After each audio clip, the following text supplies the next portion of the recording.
Hello student, last class में हमने ख़त्म किया था प्रोटोजोआ का फ्लैजेलेटेड प्रोटोजोआ। फ्लैजेलेटेड प्रोटोजोआ में हमने कई सारे एग्जांपल्स देखे थे, जिसको फ्लैजेलेटेड प्रोटोजोआ को मैस्टिगोफोरा भी कहते हैं, that is flagella bearing organisms.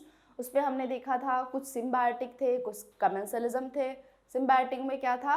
Trichonympha. इसके साथ सिम्बायस था वो विद टर्मिट्स, दीमक जिसे कहते हैं। उसको क्या प्रोवाइड करता था? उसको प्रोवाइड करता था beta galactosidase enzyme. And then उसके बाद हमने पढ़ा था, उसके बाद हमने देखा था प्रोटेरोस्पॉन्जिया। प्रोटेरोस्पॉन्जिया वो फ्लैजेलेटेड प्रोटोजोआ है जो कनेक्टिंग लिंक स्टैब्लिश करते हैं unicellular eukaryote and multicellular eukaryote में। फिर उसके बाद हमने पैरासाइटिक फ्लैजेलेटेड प्रोटोजोआ देखा था, जिसमें ट्रिपैनोसोमा था, लेशमैनिया था। देन देर आर 2 एग्जाम्पल्स मोर। सो ये सारे एग्जाम्पल्स हमने लास्ट क्लास में देखे थे, और इनमें उनके जो भी सब स्पीसीज भी था वो भी हमने सारा देखा था। Then in today's class we will be studying ciliated protozoa.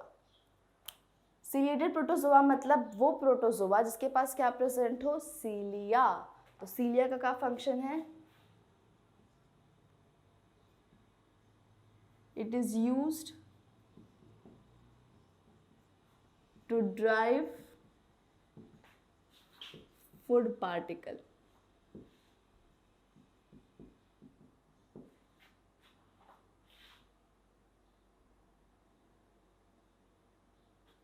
तो ये फंक्शन हो गया in locomotion.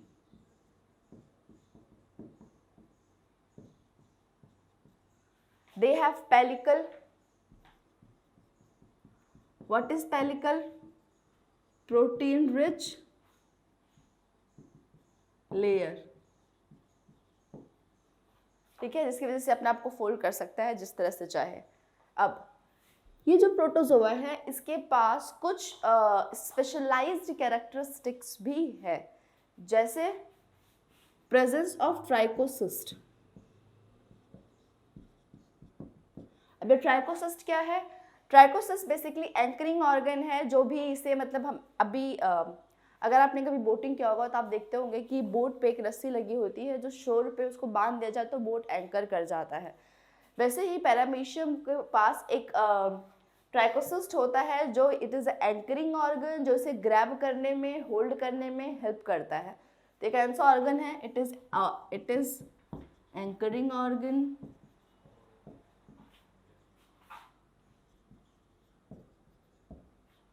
or that is organ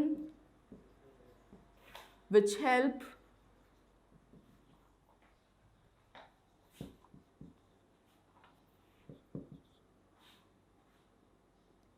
in holding, ठीक है। एंड ये कहाँ प्रेजेंट होता है, दिखता कैसा है? It is thread like structure, it is thread like structure present in bottle like covering.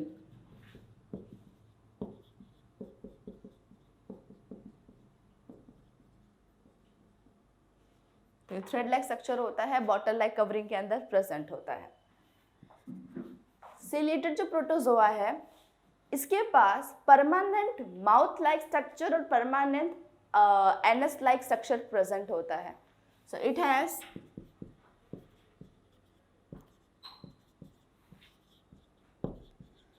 permanent mouth like opening, the opening which act as a mouth, इसे बोलते हैं साइटोस्टोम। साइटो मतलब हो गया सेल, क्योंकि यूनिसेलुलर है, स्टोम मतलब हो गया माउथ, साइटोस्टोम सेल माउथ। दूसरा, it has permanent anus like structure या anal opening या opening which act like anus।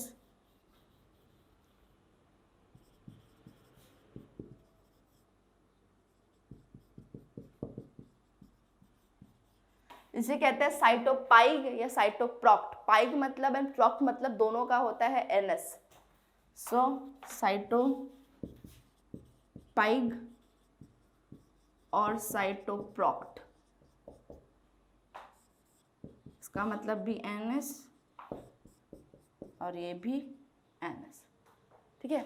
तो now it is little bit advance then हमने जो प्रीवियसली फ्लैजेलेटेड प्रोटोजोआ पढ़ा था। अब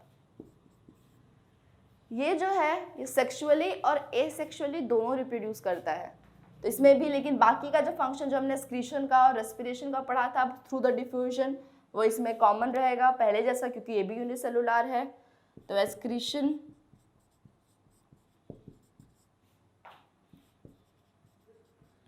through body surface by diffusion. Next आएगा एक्सचेंज ऑफ गैसेस या रेस्पिरेशन, वो भी through body surface by simple diffusion. Simple diffusion मतलब कि movement of solute from high concentration towards low concentration. Reproduction,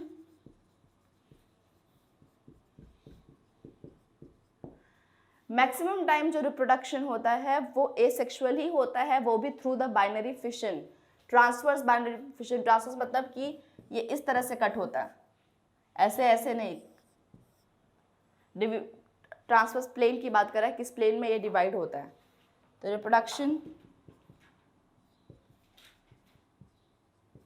asexual through binary fission,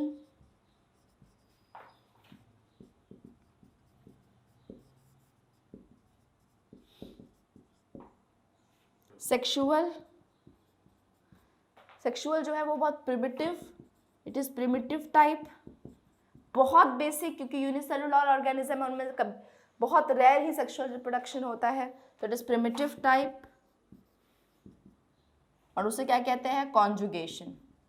conjugation में exchange of genetic material होता है, bridge बनता है जिसमें जेनेटिक मटेरियल जो है एक्सचेंज हो जाता है, ठीक है। तो ये रिप्रोडक्शन हो गया। इसमें ऑस्मोरेगुलेशन होता है through the contractile vacuole, osmoregulation through contractile vacuole. Contractile vacuole इसके पास दो होता है, it has two contractile vacuole, हाँ, तो ये इंपॉर्टेंट है। It has two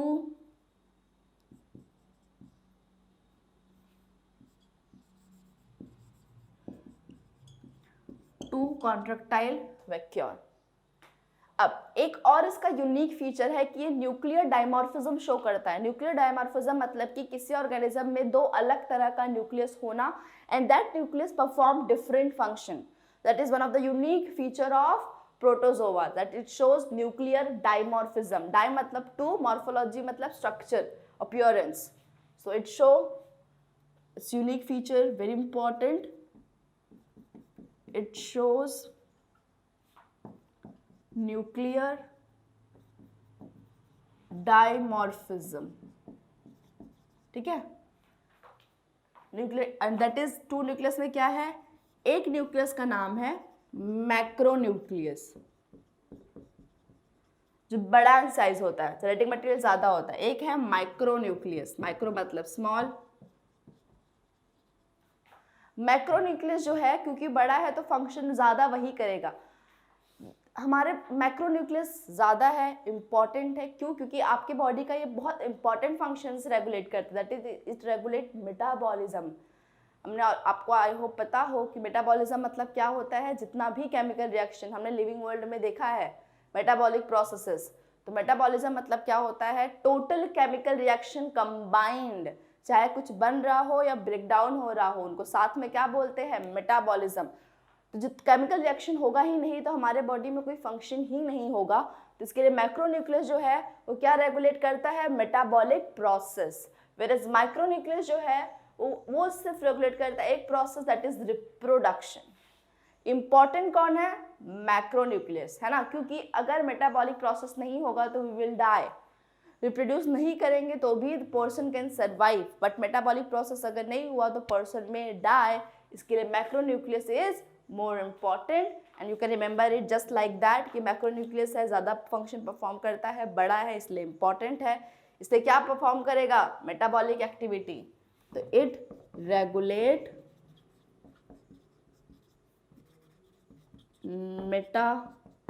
metabolic activity, और ये इट रेगुलेट रिप्रोडक्शन। क्योंकि ये मैक्रोन्यूक्लियस जो है वो रिप्रोडक्टिव प्रोसेस में इन्वॉल्व नहीं होता है, इसके लिए इसे वेजिटेटिव न्यूक्लियस भी कहते हैं। आपने 10th स्टैंडर्ड में पढ़ा होगा, vegetative propagation is form of asexual reproduction in the plant. इसे भी क्या कहते हैं? वेजिटेटिव न्यूक्लियस, क्योंकि ये किसी भी तरह के रिप्रोडक्टिव प्रोसेस में काम नहीं करता है। तो it's very very important feature of ciliated protozoa that it is nuclear dimorphism show करता है, एंड ये इसके फीचर्स है। अब हम एक स्पेसिफिक एग्जांपल देख लेते हैं इसका, that is paramecium. Now this is the diagram of paramecium. I know you all are aware about paramecium, आपने पहले भी पढ़ा है, यूनिसेलुलर यूकैरियोट है। तो ये सिलिएटेड प्रोटोजोआ का एक एग्जाम्पल है पैरामीशियम। पैरामीशियम जो है उसे स्लीपर एनिमलक्यूले भी बोलते हैं, क्योंकि चप्पल जैसा दिखता है। उसे क्या बोलते हैं? स्लीपर एनिमलक्यूले। एनिमलक्यूले मतलब होता है टाइनी टाइनी एनिमल, छोटे छोटे animals. This is slipper animalcule. अब आप देख सकते हैं कि जो भी हमने इसका जनरल फीचर लिखा है वो सारा ये सेटिस्फाई करता है। जैसे कि हमने देखा था कि इसके पास सीलिया प्रेजेंट होता है ऑल ओवर द बॉडी। देखिए तो इसका सीलिया है, ये इसके पास दो तरह का सीलिया होता है, एक छोटा छोटा सीलिया जो पूरे बॉडी तक फैला होता है, और एंड में पोस्टीरियर मतलब पिछले हिस्से में इसके पास एक सीलिया होता है जो काफ़ी बड़ा होता है, और बंच में एक साथ मतलब झुंड में ऐसे इकट्ठे एक ही जगह प्रेजेंट होता है, और इस सीलिया को कहते हैं caudal tuft. Caudal tuft. Caudal मतलब होता है पोस्टीरियर पीछे, और टफ्ट मतलब होता है इन group. This is caudal tuft of cilia. That is cilia present in group at posterior end. ठीक है, ये इसका कॉन्ट्रेक्टाइल वैक्यूल हो गया। This is contractile vacuole number 1, और यहाँ पे हो गया कॉन्ट्रेक्टाइल वैक्यूल नंबर 2। तो it has two contractile vacuole. ये जो है इसका साइटोपाइग हो गया या साइटोप्रॉक्ट हो गया। एनल ओपनिंग, ये आप जो देख रहे हैं डॉटेड स्ट्रक्चर जो ऑल ओवर प्रेजेंट है, ये है ट्राइकोसिस्ट। ट्राइकोसिस्ट का एक और फंक्शन है कि एंकरिंग के अलावा it is organ of offence and defence. Defence और ऑफेंस अपने बचाव में और अपने आप को शिकार करने के लिए भी यूज़ करता है, तो अटैक करने के लिए और डिफेंड करने के लिए दोनों में। तो एक और पॉइंट यहाँ पे आप लिख लीजिए, it is organ of offence and defence. ठीक है, इम्पॉर्टेंट। इसके बाद ये आप थोड़ा सा डॉटेड जो स्ट्रक्चर देख रहे हैं अंदर थिन लेयर जो है, ये है पेलिकल। ये बड़ा वाला न्यूक्लियस है मैक्रोन्यूक्लियस। ये जो है वो है माइक्रोन्यूक्लियस।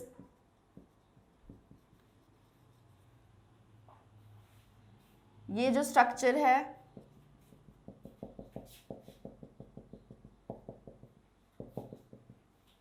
दिस इज साइटोस्टोम, और ये है फूड वैक्यूल जहाँ पे वो स्टोर हो जाता है खाना जाने के बाद। ठीक है, तो ये डायग्राम में सारे फीचर्स आप सिलिएटेड प्रोटोजोआ का देख सकते हैं। तो इसका नेचर क्या है?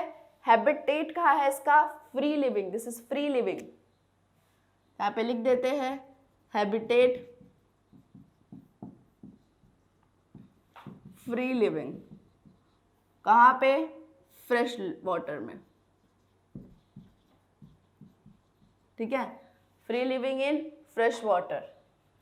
कॉन्ट्रैक्टाइल ऑस्मोरेगुलेशन,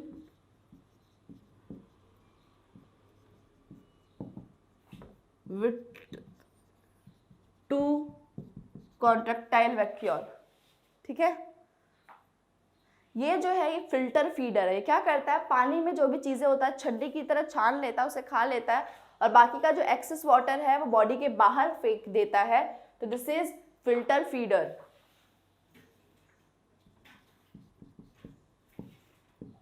तो मोड ऑफ न्यूट्रिशन में आ जाएगा, इट इज फिल्टर फीडर।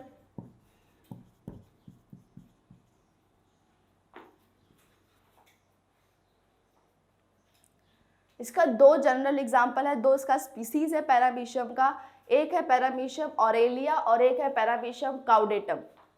इसका एग्जाम्पल ऑफ पैरामीशियम या स्पीसीज ऑफ पैरामीशियम, तो एक है पैरामीशियम, जहाँ paramecium is genus,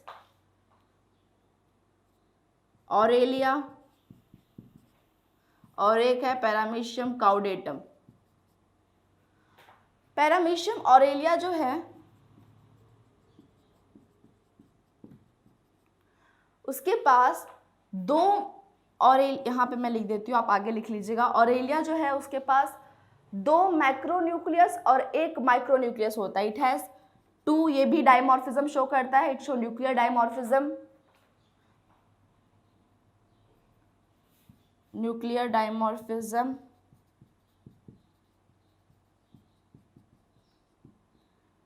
to macronucleus, it has 3 nucleus in total and 1 micronucleus. Caudatum जो है वो भी न्यूक्लियर डाइमॉर्फिज्म शो करता है, लेकिन इसके पास सिर्फ एक मैक्रो और एक माइक्रोन्यूक्लियस होता है। ठीक है, तो ये हो गया हमारा पैरामीशियम, एक स्पेसिफिक एग्जाम्पल। इसके अलावा इसके कुछ और एग्जाम्पल्स है सिलिएटेड प्रोटोजोआ का, वो भी हम देख लेते हैं। ये कुछ और एग्जाम्पल है सिलिएटेड प्रोटोजोआ का पैरामीशियम के अलावा। ओपिलिना एक एग्जाम्पल है। ये जो है कमेंसल ऑफ फ्रॉग गट है। कमेंसल हमने ऑलरेडी देखा था कि वो ऑर्गेनिज्म जो होस्ट के अंदर रहता है बट उसे ना होस्ट को ना उससे कुछ फ़ायदा होता है ना नुकसान। ठीक है, तो कमेंसल ऑफ फ्रॉग गट। ये है नाइक्रोथेरस।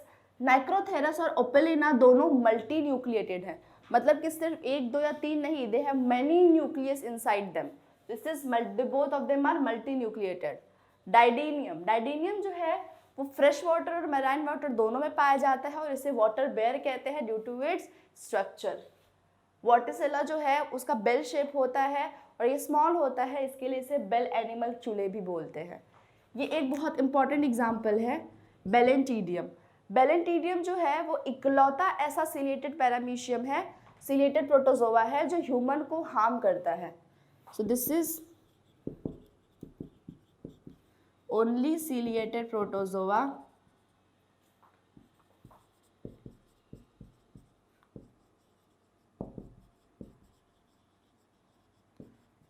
which causes harm to human। इसका एक ही होस्ट है, ये मोनोजेनेटिक होता है। कहाँ पे? Human, it affect human intestine.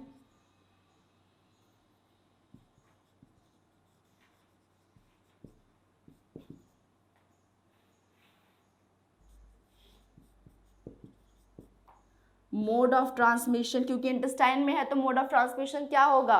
Contaminated food and water.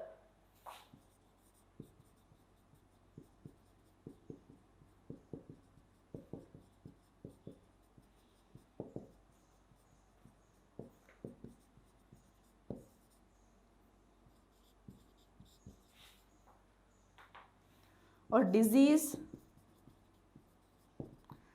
जो कॉज करता है बेलेंटीडियल डिसेंट्री। डिसेंट्री मतलब क्या होता है? खूनी दस्त, loose motion with blood. This causes balantidial dysentery. ठीक है, तो यहाँ पे हमारा सिलिएटेड प्रोटोजोआ खत्म हो जाता है। नेक्स्ट क्लास में हम पढ़ेंगे अमीबॉइड प्रोटोजोआ। Thank you.